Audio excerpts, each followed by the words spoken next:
Welcome. कैसे हो आप सभी। तो आज हम लेकर आ चुके हैं आपके लिए 2011 में रिलीज हुई एक super feel good fantasy drama movie. सुनिए जरा ध्यान से। एक बहुत ही पुराने घर में रहने जाता है अपनी कहानी का हीरो, पर वहाँ उसे कई अमानुष्य घटनाओं का सामना करना पड़ता है। लेकिन फिर पता चलता है कि 50 से 60 साल पहले इस घर में एक यंग औरत अपने अब्यूजिव पति के साथ रहा करती थी और उससे वो छुटकारा पाना चाहती थी। ऐसे में वो टाइम ट्रेवल के जरिए पास्ट से प्रेजेंट में आ जाती है। हीरो और उस औरत के बीच होती मुलाकातें प्यार में बदलती हैं। लेकिन क्या पास्ट और प्रेजेंट का ये मिलाव पॉसिबल हो पाता है? आइए इन दोनों के साथ हम भी टाइम ट्रेवल करके देखते हैं कि आखिर इन दोनों की जिंदगी आपस में मिली या फिर नहीं, इनका प्यार सफल हुआ या फिर नहीं। और तो और एंड में दोस्तों एक बहुत ही खतरनाक ट्विस्ट भी है जिसको किसी ने एक्सपेक्ट नहीं किया होगा। तो चलिए बिना देरी के शुरू करते हैं आज की movie age of the garden. तो कहानी की शुरुआत में अपनी कहानी के हीरो ब्रायन को दिखाते हैं जो एक करोड़पति है। एक ऐप डेवलपिंग कंपनी चलाता है जिसकी कई सारी ब्रांचेस भी हैं, पर ये उसका हेड ऑफिस है दोस्तों, जहाँ पे ब्रायन कोई काम कर रहा होता है। तब एक औरत रोती भी आती है और ब्रायन के डेस्क पे एक रिंग रख कर चली जाती है। ये ब्रायन की फियोंसे है दोस्तों, जो इसी ऑफिस में काम करती है। ब्रायन उसको नोटिस ही नहीं करता और बाद में रिंग को देखता है। वो फिर वो विंडो से अपनी फियोंसे को जाते हुए देखता है और पूछता है, ये रिंग क्यों लौटा रही हो, क्या दिक्कत है? वो कहती है कि नहीं, मेरी और तुम्हारी कतई नहीं बनेगी, मैं शादी नहीं करना चाहती। यहाँ से सीधे अगले सीन में ब्रायन अपने एक फ्रेंड से मिलता है जो कि डॉक्टर है। वो डॉक्टर को अपना दुख बताता है कि उसका एंगेजमेंट टूट गया। दरअसल ब्रायन अपनी फियोंसे के साथ वक्त नहीं बिताता था दोस्तों, हमेशा काम काम और सिर्फ काम करता रहता था। एक बार तो उनकी डेट के दौरान ब्रायन अचानक बिना कुछ बताए गायब हो गया था, क्योंकि ऑफिस में कोई काम था बहुत ही अर्जेंट। उसकी ऐसी हरकतों से तंग आकर ही फियोंसे ने एंगेजमेंट तोड़ दिया दोस्तों। ब्रायन के दिलो दिमाग में सिर्फ एक ही बात चलती रहती है, बिजनेस को कैसे आगे बढ़ाएं, पैसे कैसे कमाएं, कितनी कंपनियों को खरीदा जाए, वगैरह वगैरह। और सुनिए, हाल ही में उसने शहर से बहुत दूर एक छोटी सी कंपनी खरीदी है और अब उसे अच्छी पोजीशन पर पहुंचाने के लिए ब्रायन को कुछ दिन शहर को छोड़कर उस कंपनी को चलाने के लिए छोटे टाउन में जाकर रहना पड़ेगा। फिर क्या था दोस्तों, ब्रायन अपनी चीजें पैक करके पहुंच जाता है उस छोटे से टाउन में। तो वहाँ के ऑफिस में जाते ही ब्रायन को अंदाजा हो जाता है कि ये कंपनी लॉस में क्यों है भाई। वहाँ के स्टाफ काम के अलावा बाकी सारे काम करते हैं दोस्तों, मतलब कुछ भी नहीं। और तब कंपनी की मैनेजर आती है जिसका नाम है एलेना। वो ब्रायन को उसके केबिन में लेके जाती है तो ब्रायन गुस्से में उस पर चिल्लाता है कि क्या है ये, इस कंपनी के स्टाफ मुफ्त में तनख्वाह लेते हैं क्या? मुझे तो कोई काम नजर ही नहीं आ रहा। तो एलेना कहती, सर काम है ही नहीं तो करेंगे क्या, अब आप आ गए हैं तो सब रास्ते पे आ जाएंगे। अब ब्रायन कहता है कि देखो, कुछ महीने मैं इस टाउन में रहूंगा, मुझे भाड़े पे एक अच्छा सा घर चाहिए। तो एलेना उसको एक रियल एस्टेट एजेंट का कांटेक्ट देती है। वो ब्रायन को एक घर दिखाने के लिए लेके जाता है जो कि कंपनी से काफी दूर है दोस्तों। आखिर वो उस घर में पहुंच जाते हैं। काफी पुराना मालूम होता है लेकिन गार्डन से घिरा हुआ बहुत ही खूबसूरत मकान है ये। फिर क्या था, ब्रायन को ये जगह पसंद आ जाती है और गार्डन के बीचों बीच एक बेंच होता है। फिर वो तुरंत इस घर को रेंट पे ले लेता है। अब घर के अंदर जाता है, पहले तो छोटे मोटे रिपेयर्स खुद करने की सोचता है, काफी बड़ा घर है। फिर दोनों उस घर के ओनर के पास जाते हैं तो तुरंत मान जाता है वो, और मान इसीलिए गया है क्योंकि कई सालों से कोई इस घर में रहने के लिए नहीं आया। तो वो तुरंत ही रेंट एग्रीमेंट पे साइन वगैरह करवाकर मस्त उसको दे देता है दोस्तों। उसी रात की बात है, ब्रायन उस घर में हो जाता है शिफ्ट। अब घर को देखकर खुश तो बड़ा होता है कि चलो कम रेंट पे इतना बढ़िया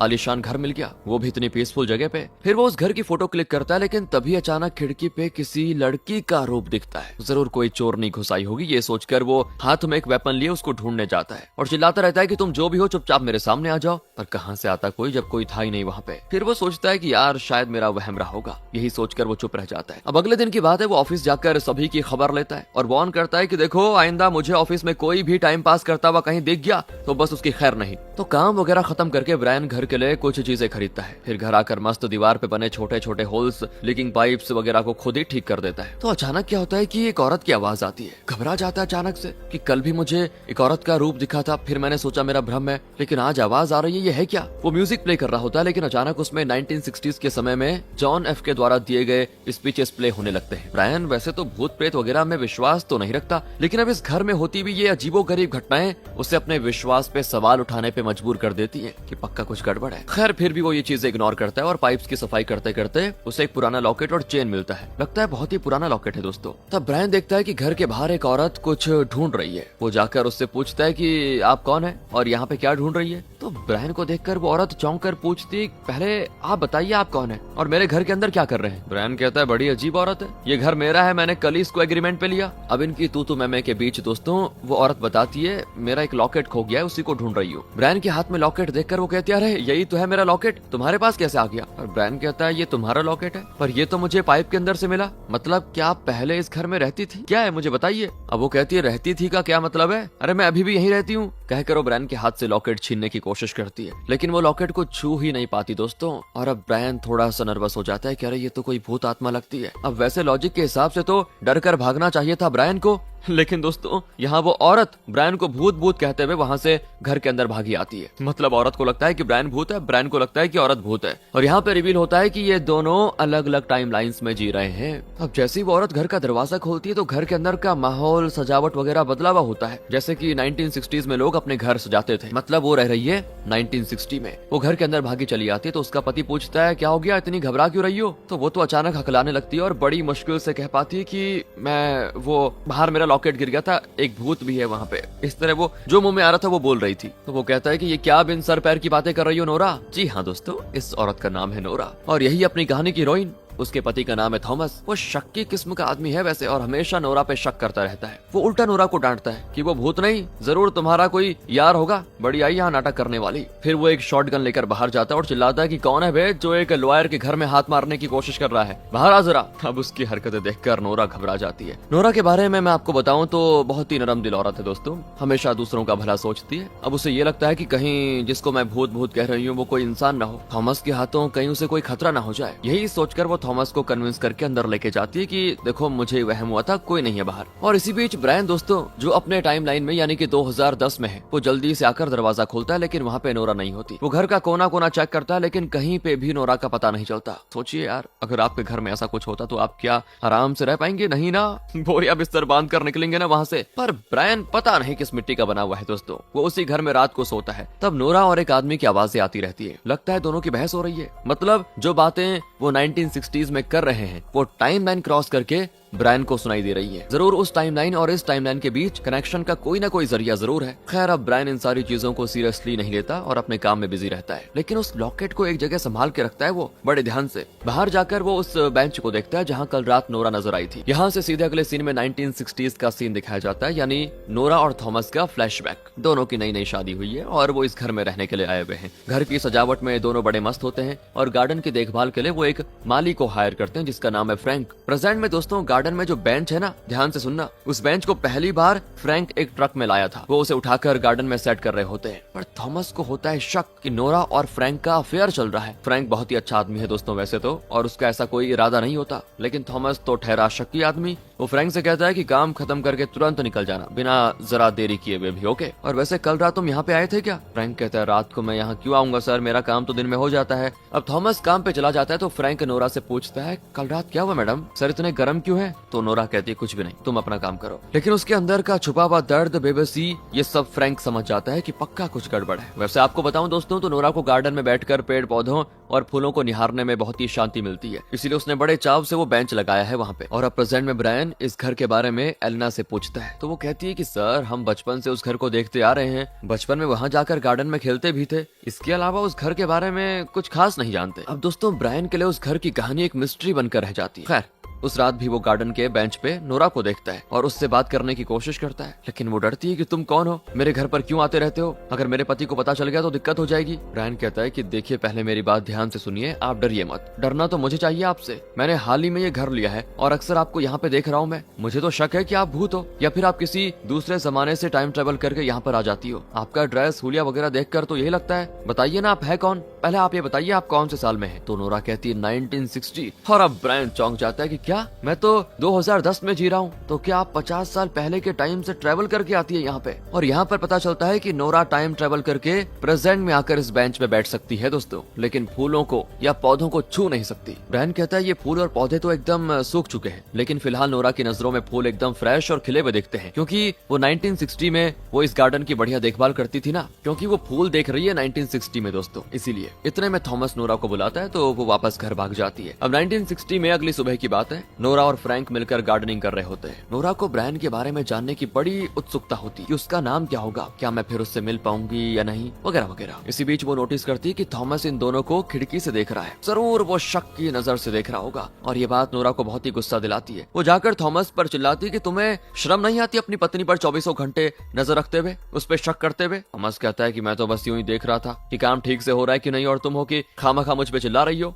इस तरह कोई बहाना करके वो चला जाता है। नोरा को बहुत दुख होता होता है कि कैसा पति है मेरा। थॉमस के साथ रहकर उसने बहुत दुख दर्द झेला है दोस्तों। उसके ताने सुनने पड़ जाते हैं, उसका बात बात पे नोरा पे शक करना नोरा को अच्छा नहीं लगता। ये सब कुछ वो सहती रहती है मतलब, लेकिन अब वो तंग आ चुकी है और अपने दिल की बातें एक लेटर में लिखकर उस भट्टी में रखती है। फिर ब्रायन को सिग्नल करके उस तक पहुंचा भी देती है और लेटर को पढ़कर ब्रायन समझ जाता है कि नोरा और थॉमस का लव एट फर्स्ट साइट हुआ था। एक दूसरे को समझने का उन्हें मौका ही नहीं मिला और तुरंत शादी हो गई। लेकिन शादी के बाद थॉमस का असली कैरेक्टर नोरा को पता चला था। उन सब के बारे में नोरा ने इस लेटर में लिखा होता है और ये भी लिखा होता है कि तुम कौन हो, भूत हो या आत्मा हो, देखो मैं तुम्हारे बारे में कुछ नहीं जानती, लेकिन तुम्हारे साथ मुझे एक अजीब अपनापन महसूस होता है, इसीलिए अपने दिल की बातें मैंने इस लेटर में उतार कर तुम्हें भेज दी। तो अब ब्रायन की बारी उसको जवाब देने की। वैसे वो डायरेक्टली नोरा को गार्डन में मिलकर उससे बात कर सकता है, लेकिन अगर थॉमस ने देख लिया तो मुसीबत हो जाएगी। बस इसी डर की वजह से वो लेटर के जरिए कम्युनिकेट करने की सोचता है। वैसे नोरा का वो लॉकेट ही है दोस्तों जिसके जरिए दो अलग अलग टाइमलाइंस में रहने वाले ये दोनों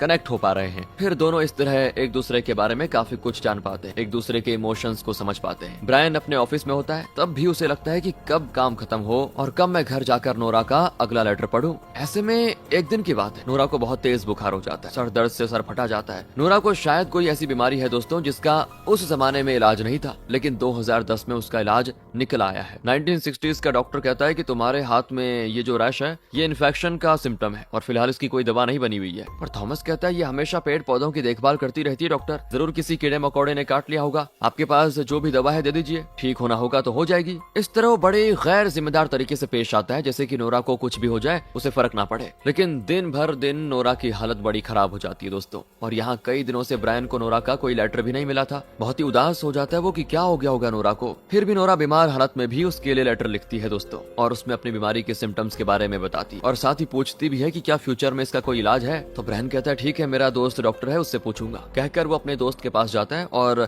उससे बीमारी के सिम्टम्स बताकर पूछता है इसकी कोई दवा बनी है भाई। डॉक्टर कहता है ये तो नॉर्मल बीमारी है, इसका मेडिसिन है ना हमारे पास। ब्रायन कहता है तुम मेडिसिन का नाम लिख कर दे दो, लेकिन ऐसे मेडिसिन लिख कर दो जो 1960s में मिल पाए।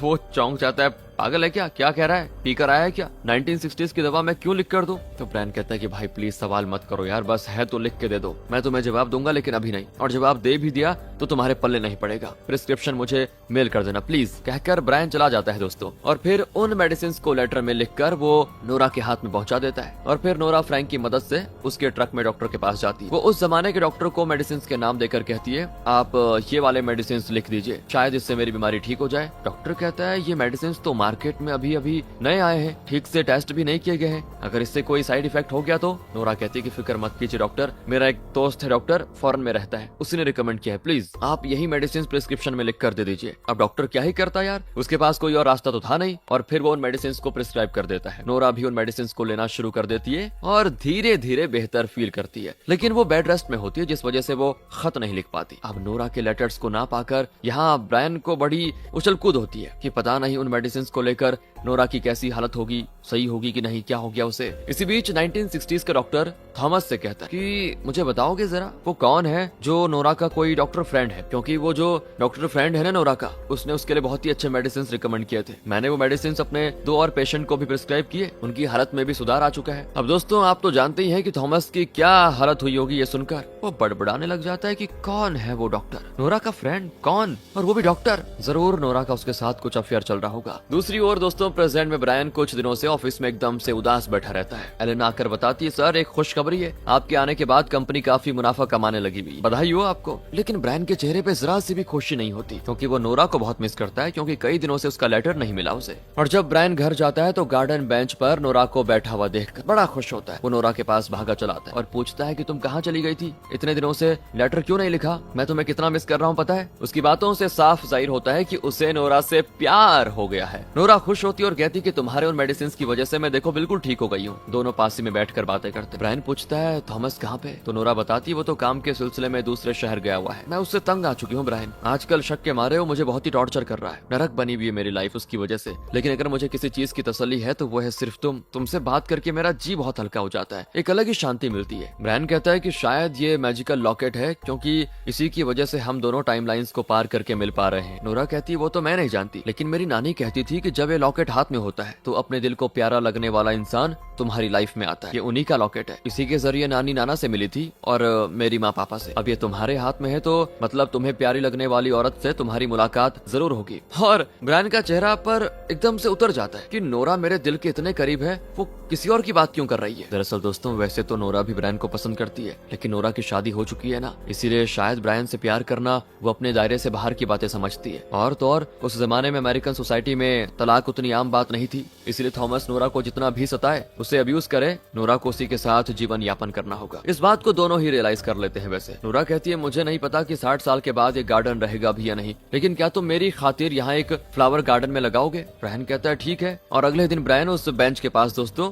पूरा काम कर देता है। ब्रायन को लगता है कि पास्ट की नोरा शायद अब भी जिंदा हो सकती है, और अगर वो जिंदा है तो ब्रायन उससे मिलना चाहता है। वो फोन बुक्स को छान मारकर जैसे तैसे नोरा के पति थॉमस के नाम से उसका एड्रेस ढूंढ लेता है और उससे मिलने जाता है। ब्रायन उससे पूछता है, क्या आप ही थॉमस हैं, नोरा के पति। लेकिन यहाँ पे थॉमस एक शॉकिंग बात बताता है कि नोरा तो कई साल पहले एक फायर एक्सीडेंट में मारी गई थी, और पर तुम कौन हो और नोरा को कैसे जानते हो। नोरा की मौत की खबर सुनकर ब्रायन एकदम से फ्रीज हो जाता है। दोस्तों थॉमस बताता है कि हम एक बड़े घर में रहा करते थे, वहीं पे फायर एक्सीडेंट हुआ जिसमें नोरा मर गई। दरअसल दोस्तों वो प्रेजेंट वाले ब्रायन के घर की ही बात कर रहा है, जहाँ पे वो रह रहा है मतलब, और उसी में नोरा और थॉमस 1960s में रहा करते थे। तो ब्रायन अब सोच में पड़ जाता है कि पास्ट में हुई नोरा की मौत को कैसे रोका जाए। फिर वो थॉमस से उस एक्सीडेंट के बारे में बारीक से बारीक डिटेल्स पता लगाने की कोशिश करता है और कहता है कि मैं नोरा की मौत को रोक सकता हूँ। लेकिन थॉमस का रवैया तो अभी भी बदला नहीं। वो अकड़कर कहता है कि वो मेरी वाइफ है, मर चुकी है बेचारी, खत्म हो चुकी है उसकी कहानी, और तुम किस पागल खाने से बच के आए हो जो पास्ट में हुई घटनाओं को रोककर कुछ दिखाना चाहते हो। चुपचाप निकल जाओ वरना बहुत ही बुरा होगा। ब्रायन समझ जाता है कि ये आदमी चाहे जितने भी जन्म ले ले, इसका एटीट्यूड नहीं बदलेगा। अगले सीन में ब्रायन अपने ऑफिस स्टाफ से अपने घर में हुए फायर एक्सीडेंट के बारे में जानकारी हासिल करने की कोशिश करता है। हर किसी ने उस घर के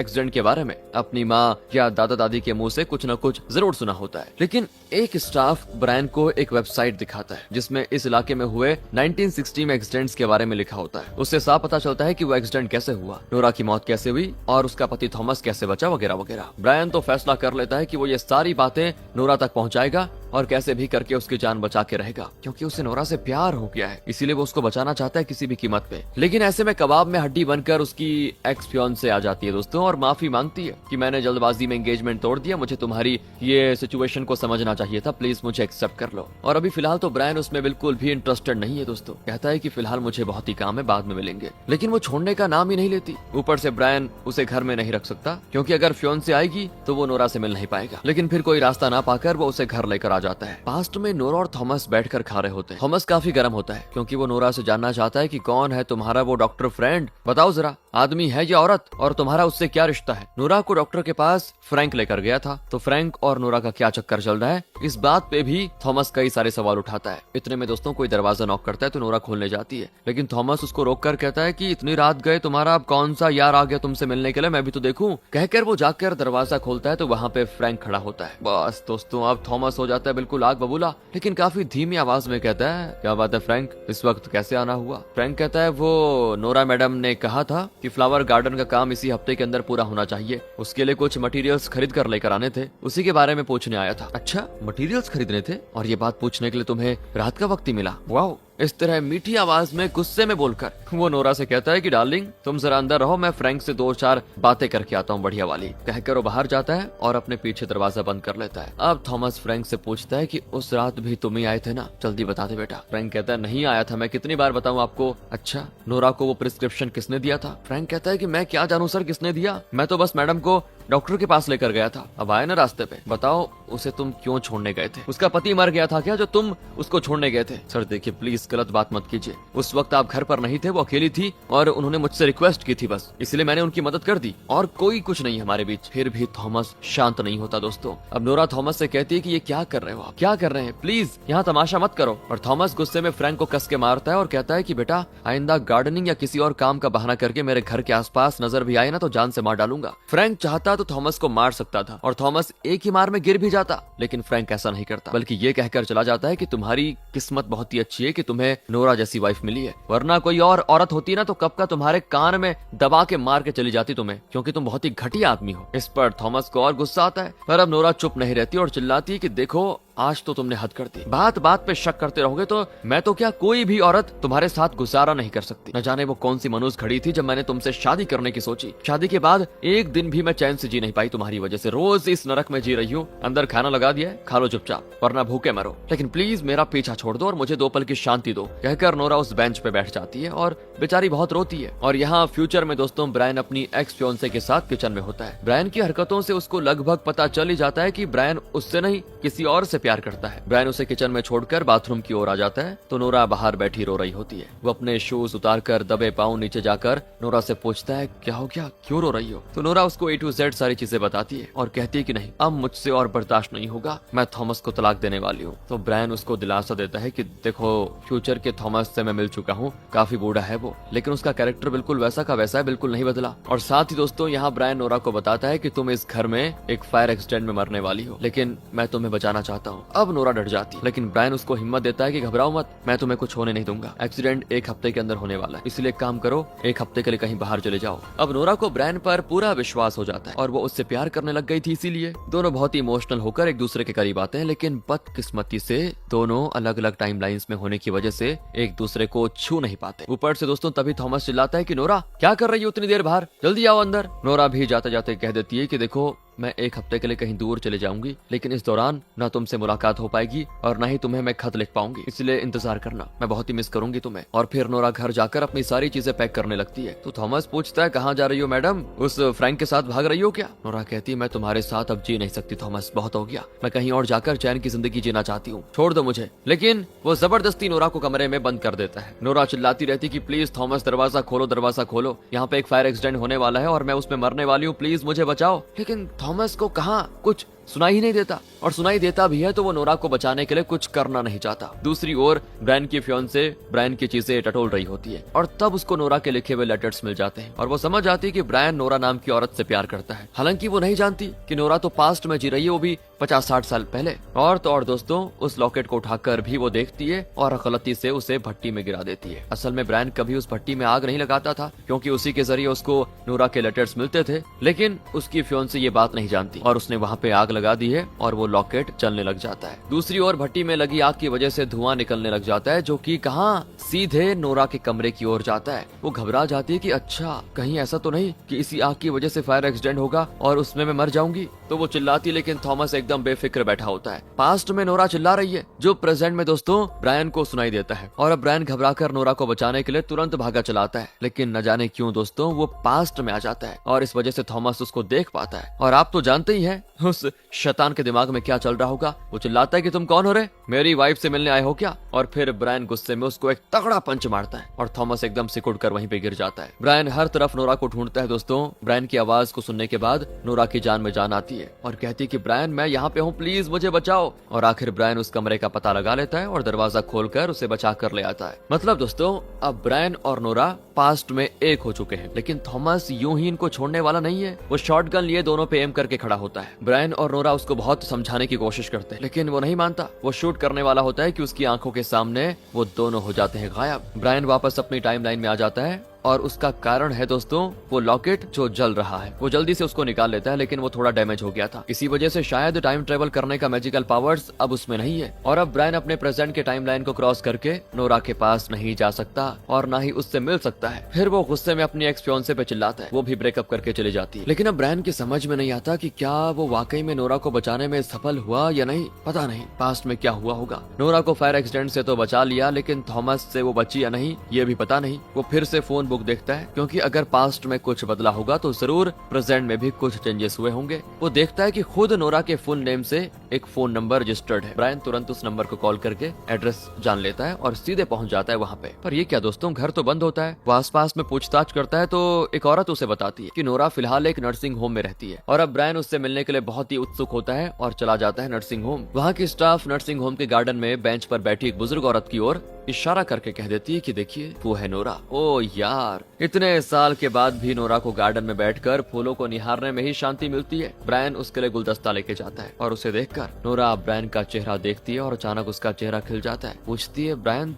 तुम? ब्रायन के टाइमलाइन में दोस्तों वो कल ही नोरा से मिला था, लेकिन नोरा के लिए तो कई साल पुरानी बात है, लगभग 50 साल के बाद नोरा ब्रायन को देख रही है और शायद इसी को सच्चा प्यार कहते हैं। वो बताती है कि मुझे यकीन था कि तुम मुझे ढूंढते ढूंढते जरूर आओगे। दोनों एक दूसरे से मिलकर बहुत ही खुश होते हैं। ब्रायन उसको लॉकेट लौटाता है और इस पॉइंट पे नोरा कहती है कि मैं तुमसे प्यार करती थी ब्रायन। और इस बदली हुई रियलिटी में नोरा फायर एक्सीडेंट से बच गई, लेकिन उसी एक्सीडेंट में थॉमस मारा गया। दोस्तों, थॉमस की मौत के बाद नोरा कई सालों तक ब्रायन का इंतजार करती रही, लेकिन ब्रायन नहीं आया और फ्रैंक नोरा के लिए बहुत ही सपोर्टिव रहा और नोरा ने फिर उसी से शादी कर ली। फ्रैंक के साथ नोरा बहुत ही खुश रही। इतने में फ्रैंक आ जाता है। जाहिर है काफी बूढ़ा हो चुका है। इतने में एक यंग लड़की आती है जो नोरा को नानी कहती। दिखने में एकदम नोरा की परछाई लगती है। दोस्तों, असल में नोरा की नातिन है और लगता है नोरा ने ब्रायन के बारे में उसे बहुत कुछ बताया है और ब्रायन को देखते ही ब्रायन उसको अच्छा लगने लगता है। उसकी समझ में नहीं आता कि वो ब्रायन के साथ इतना अपनापन क्यों महसूस कर रही है। तब नोरा बताती है कि उसका रीजन है ये लॉकेट। कहकर वो ब्रायन को लॉकेट वापस करती है और कहती है प्लीज इसे मेरी नातिन को पहना दो, अगर तुम्हें भी वो पसंद है तो बढ़िया है। ब्रायन तुरंत उसके गले में लॉकेट पहना देता है और फिर दोनों मिलकर वहाँ की गार्डन की खूबसूरती को अच्छे से निहारते हुए टहलने लग जाते हैं। और इसी के साथ दोस्तों ये प्यारी सी कितनी बढ़िया मूवी थी ना, खत्म हो जाती। अब अगर आपको अच्छी लगी, पसंद आई होगी मेरे ख्याल से, तो लाइक करें, शेयर करें। मिलते हैं आपसे अगली वीडियो में। ध्यान रखेगा अपना क्योंकि बहुत जरूरी है। Thanks for watching.